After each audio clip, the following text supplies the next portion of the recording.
Yan, hello po, magandang umaga, no? Magandang gabi, nasang panig man tayo ng mundo. Ayan. Sana po ay nasa maayos kayo, no? Para dito sa ating unang reading. Ngayong araw ng Lunes. Ayan, kaninong energy itong ating makukuha ngayong araw na ito, ha? Okay po, ayan, sana okay tayong lahat, ha? Pagkatapos ng medyo mahaba-habang bakasyon, ayan, medyo fresh, no? Tayo at tayo po ay, kumbaga na-freshen up nung mga nakararaan. Oo, 'di ba 'no? Fresh na fresh tayo ngayon. And ready na talaga, ready para sa panibagong isang buong linggo na ito, no? Okay, ayan. So, meron tayong the Hierophant. Meron din tayong Ten of Cups. Oh, wow. Tingnan nga natin. I-check pa natin. Uy, meron din tayo ditong Eight of Pentacles. Ayan. Ayun, nag-flip pa ng kusa. Uy, alam niyo puro kaperahan. Okay, meron din tayo ditong Ten of Pentacles. Ayan. Talagang umuulan ha ng grasya. Ayan. Napakaswerte. Uy, and may pag-travel, the Chariot. Okay, so tignan muna natin lahat ha. Mabistahan natin. Okay, and then meron din tayo ditong the High Priestess. Okay po. Tignan pa po natin. Meron din tayo ditong Three of Cups. Ayan.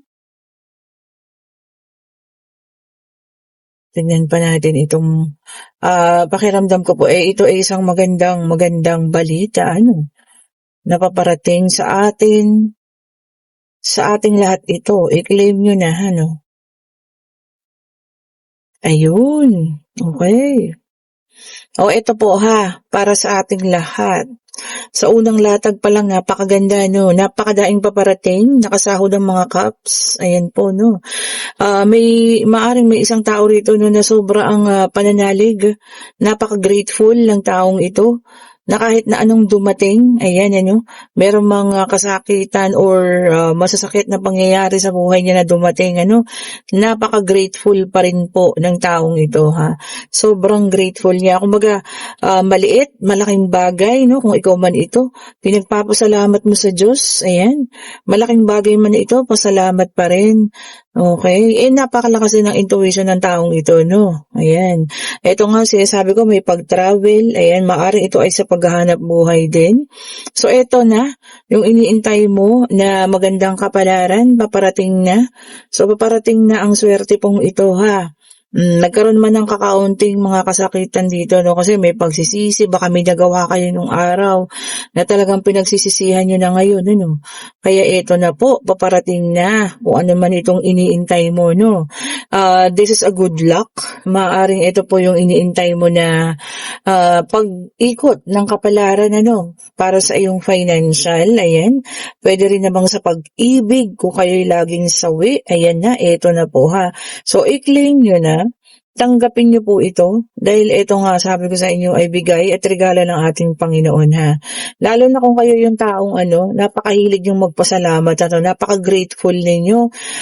Small things, ayan, na natatanggap natin, big things na natatanggap natin, inuuna nyo agad yung pagpapasalamat sa Diyos. 'di ba? Alam nyo, isa yun sa mga nakaka-attract po ng ng blessing. Sa totoo lang po, yung pagiging grateful. Kasi ibig sabihin po, kahit maliit na bagay man yan, kaya malaking bagay na natatanggap, natututo tayo magpasalamat. Yun po ang isa sa mga sikreto, Kaya yung karamihan sa inyo siguro, yung mga grateful talaga, hindi na uubusan ng good luck, ng swerte sa katawan. Ayan po, So, kahit na anong bagay pa yan, magpasalamat tayo, Pero nakikita ko rito talagang ayan, apaw-apaw at umuulan po ng blessing, So, ito po ay atin ng i-claim, ayan.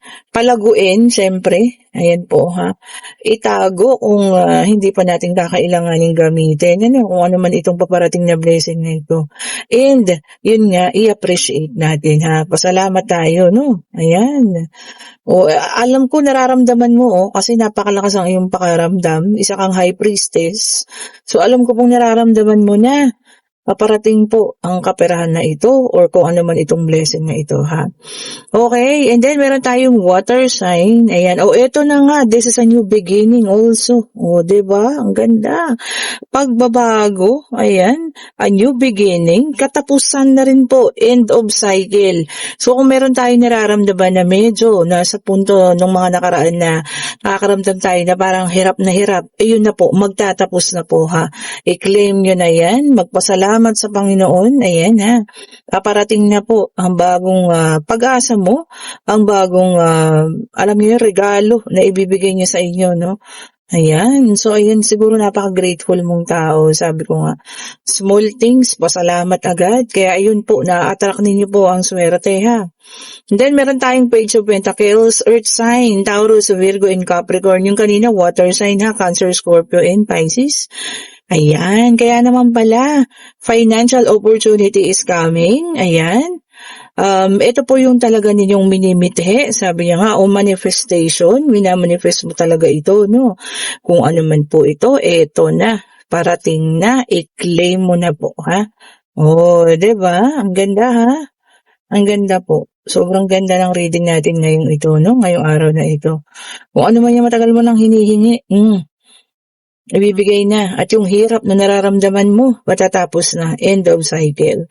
And then, meron tayo dito, the Emperor, which is a fire sign. Ayan, ha.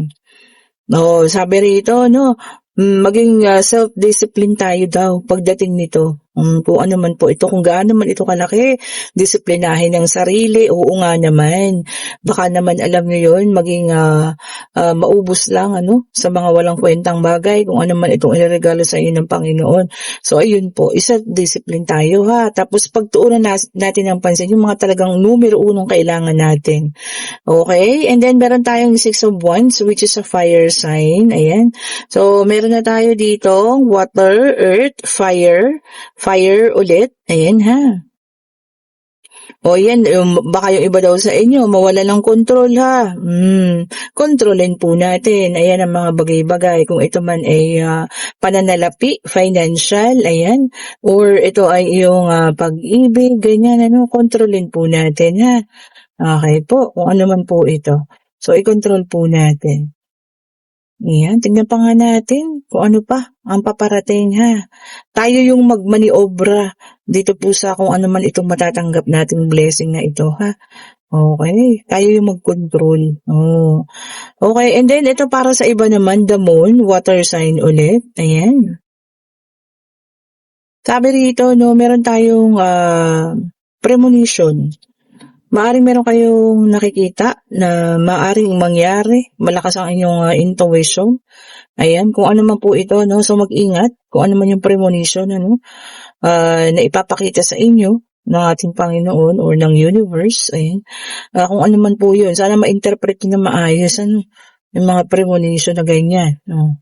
Maaring ipadaan sa panaginip, ayan po, sa pangyayari, okay? Kung ano man po, ha? Kung ano man po yung mga premonition na yan na inyong mararamdaman, kung sino man sa inyo yan. Okay, so ito, talagang gusto na And then, meron tayong Eight of Swords, air sign. So, meron tayong water, fire, air, kompleto na. Okay. So, ito naka-reverse ang ating Eight of Swords. Ayan. Uy, may makakaramdam sa inyo po ng galit. Bakit? Ano ba yun? Ikagagalit ninyo ng husto. O relax po, ha, mainit pa naman. Baka tayo alam niyo yan, high blood. And then meron tayong the Hermit, earth sign, ayan. Tapos sa inyo naman dito, no, merong parang maiko-question mo ang trust o pagtitiwala sa ibang mga tao. Kung sino man po kayo, ha. Trust daw po yung i-questionin. Or pagtitiwala sa ibang tao. Naku. Pag-aralan ninyo at pag-isipan ninyong mabuti yan, ha. Okay, and then meron tayong the sun, fire sign, ayan. Yung iba naman sa inyo, makakaramdam ng feeling down. kalungkutan sadness. Naku po, ayan. Which is the same thing, baka ako ito nakakaraan na naramdaman natin. Pero anyway, talagang sabi ko nga sa nakaraan, tuloy lang ang ating buhay. Huwag tayong papatalo. 'Yan, 'di ba? Tuloy lang tayo ha. Positive lang po tayo palagi. Okay. Dumaraan naman tayo talaga sa mga ganyang pagsubok no. Kahit sino naman po dumaraan sa pagsubok na talagang tayo makakaramdam ng kalungkutan. Pero sabi ko nga, huwag nating tatambayan 'yan ha. Daanan lang po natin. 'di ba? Hindi masamang malungkot kasi parte po yan ng ating buhay, emosyon yan. Pero wag nating tayo ay hayaang igupo or taob ng kalungkutan. And then meron tayong Queen of Swords, air sign, ayan. Uy, merong magiging cold-hearted. Siguro kahit may hihingi na ng patawad sa inyo, hindi niya bibigyan ng kapatawaran. Baka hindi pa kasi oras, di po ba? Sabi ko nga ang pagpapatawad ay talagang may oras naman yan. Siguro hihingi siya ng tawad sa inyo, kaya lang hindi niyo pa kaya. Ganun po talaga, matuto naman silang maghintay, di ba? And then meron tayong Queen of Pentacles, Earth sign, ayan. So, meron dito sa inyo, working hard ngayon. Talagang kumbaga super excited sa pagtatrabaho, nakapag well-rested, ayun bakasyon, kaya excited po na makapag ulit trabaho. Focus na focus daw sa trabaho po ayan. Kung sino man sa inyo yan, which is good, kasi kailangan natin yan sa buhay, di ba? Sabi ko nga, kailangan natin magpatuloy po. Ayan, laban-laban lang. Di ba, no? And then, meron tayong Ten of Swords, air sign. Dito naman, may malalim na sugat.